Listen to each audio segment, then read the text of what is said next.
د افغانو نجونو والیبال لوبډلې چاته او څنګه لوبه یې وبایلله او نورې لوبې له چا سره دي؟ ملګرو که تاسو هم غواړئ پوه شئ ویډیو تر اخره وګورئ او زموږ چینل هم سبسکرایب کړئ. د افغان نجونو والیبال لوبډلې د قزاقستان پر وړاندې ماتې وخوړه.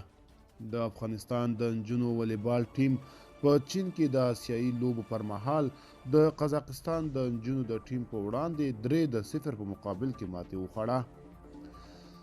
دغه ټیمونو پرون په ډي ګروپ کې په خپلو کې لوبه وکړه.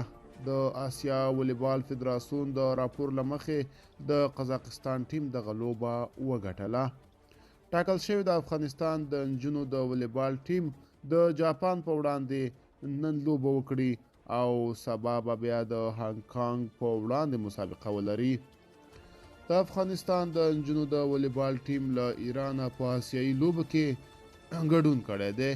د دې لوبډلې روزونکی وایي چې د نجونو د والیبال ټیم د ایران په بیلابیلو ولایتونو کې ژوند کوي او هغوی ته د ګډ تمرین زمینه برابره نه وه.